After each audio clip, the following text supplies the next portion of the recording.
Hello, everyone. This is Dr. John Jactiani. I am here to talk to you about a very special topic within the realm of managing big data projects. Today, we're going to talk about an overview of NoSql and unstructured data. More specifically, how to view unstructured data, the different paradigms that are available, and how to navigate through this newer database concept that the proliferation of data has caused us to create as an industry.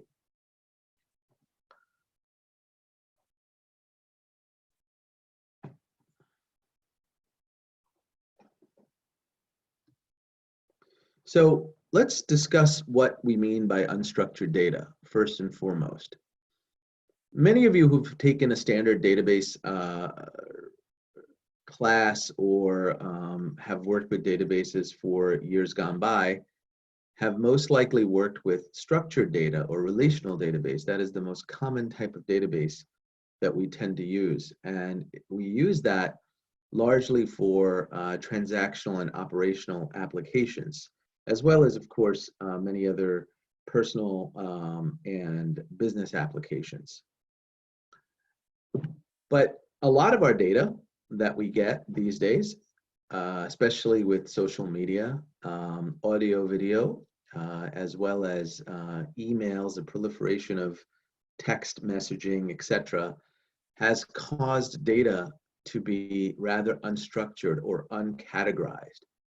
And we talk about unstructured data as a general concept for any information, corporate information, for example, that is not in a defined data structure. It doesn't have a predefined data model, isn't very organized generally, and does not reside in a fixed location. Many times it's distributed across different servers. So bottom line is it's not structured, and therefore we call it unstructured data. Normally, when we have structure, we have something that we can identify by looking at some attributes. For example, name or address. We know how the United States postal code is and how addresses are structured. We know what to typically expect in line 2 of an address versus line 3 versus the column that might be called city name, or the column that might be called state, and so on. And that's what we're used to, and that's how database engineers have always viewed data for the most part. And our minds are always trying to structure data. When we look at unstructured data and we're trying to build an application around it, we are always focusing on structure, obviously, and trying to figure out how to put structure around a particular data set or a data input. But we are dealt with these days a lot of unstructured data that comes up or that we have to deal with. For example, some of these alarming stats I thought I'd share with you today. Unstructured data doubles every 3 months, roughly. That is an intense amount of growth if you think about it. When we know that approximately 7 million web pages are added every day, the reality of it is 80% of our business is conducted with unstructured data. And this is pretty prolific, right, if you think about it. Everything that can't fit in a data structure and cannot be identified easily, we will consider that and consider that unstructured data. Right? And we have to deal with unstructured data in a different way. We process unstructured data differently. There are certain performance guidelines or performance issues that we need to be dealing with. And therefore, the industry has come up with a lot of different tools and techniques to make use of structured data in a more efficient manner. Entry, NoSql databases. NoSql databases, as the name implies, do not use structured query language. because structured query language is normally associated with structured data, and that's why it's called structured query language. We have a new class of databases now, call them NoSQL databases, which follow the base properties, and I'll get to the base properties in a minute. Examples of these types of databases are Amazon's Dynamo, Google's Bigtable, and there are several. So if we look at how NoSQL databases are categorized, or the attributes or definition of a NoSQL database, first and foremost, these databases are basically available. The system guarantees availability. The state of the system, the location of the system may change over time,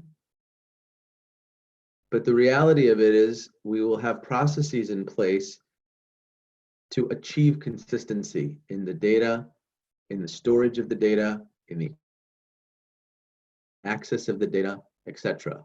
There are no strict schema requirements. Remember, we talked about no structure, right? So a schema, a database schema, implies and necessitates a structure, right? We identify attributes, we identify, we a priori identify field lengths, for example, or field types. We can't do that in a non-structured data environment.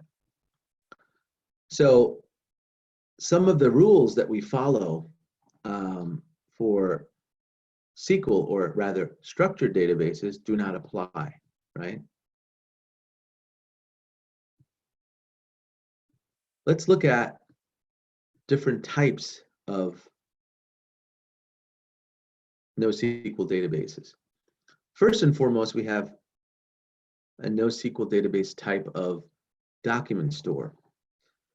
And here I'm just going to give some examples of how you can use document stores and how the industry uses document stores. For example, Netflix uses Amazon's Dynamo product, Dynamo database, which is a NoSQL database, to run its A/B testing to build personalized streaming experiences for all of their customers.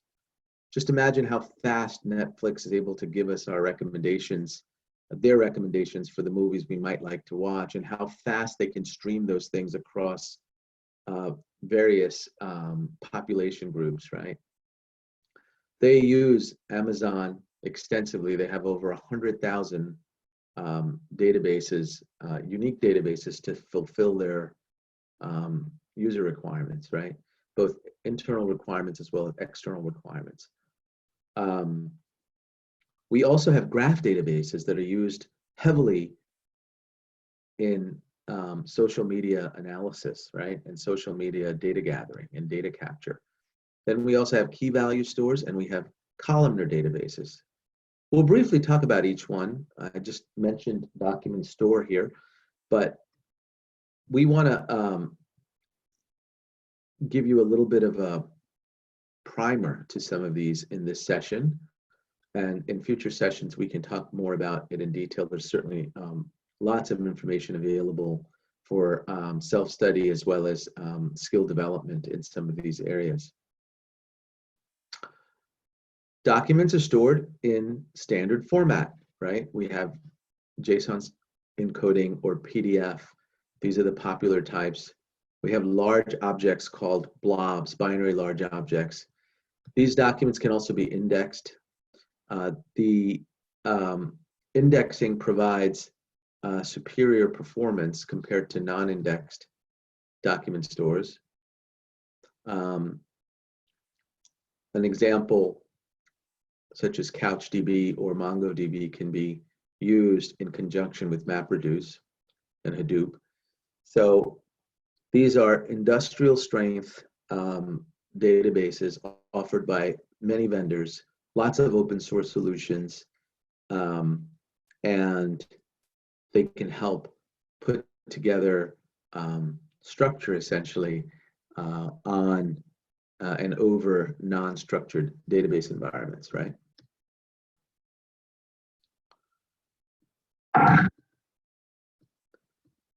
Graph databases are represented as vertices and edges, right? They create connections between nodes and hubs, if you will.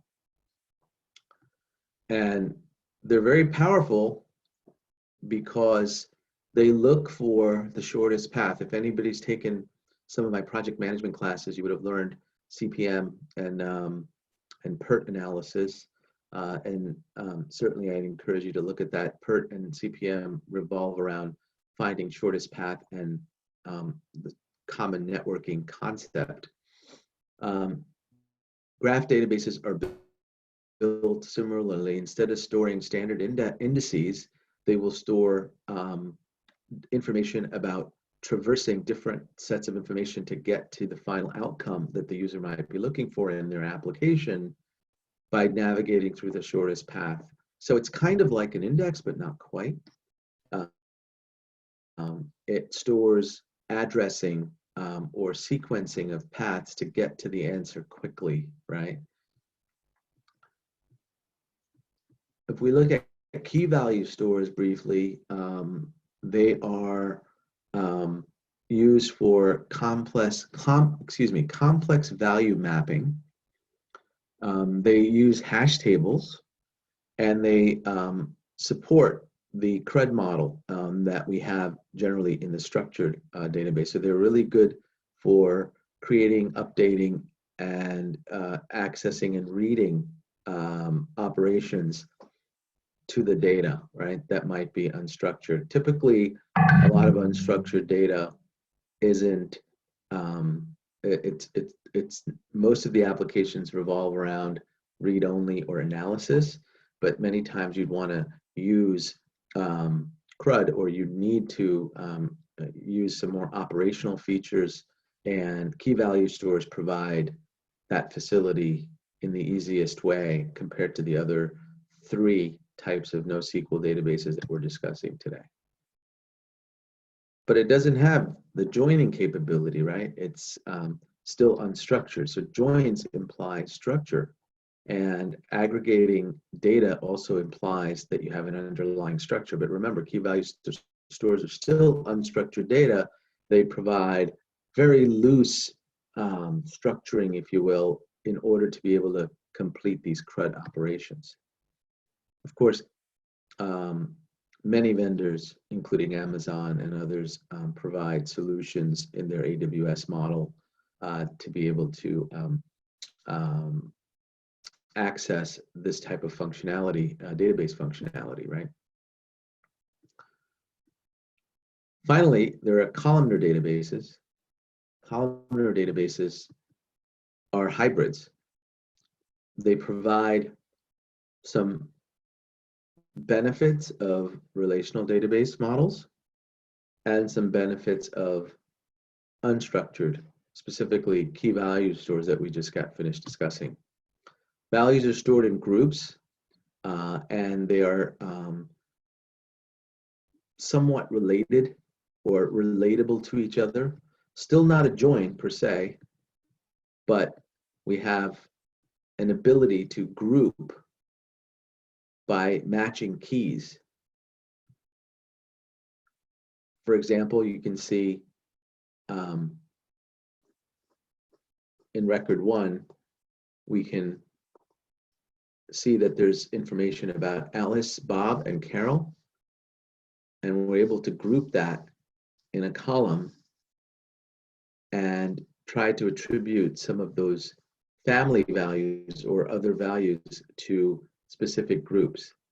So think of it as a loosely coupled or loosely tied hybrid between creating a relationship, but also keeping this keeping the data unstructured, because it is unstructured. You really can't establish a relationship very clearly. If you could, you would be able to upload this data set, this example data set, in a relational table and have at it, right? But you're not able to do that. And HBase, Vertica, and others provide columnar database functionality.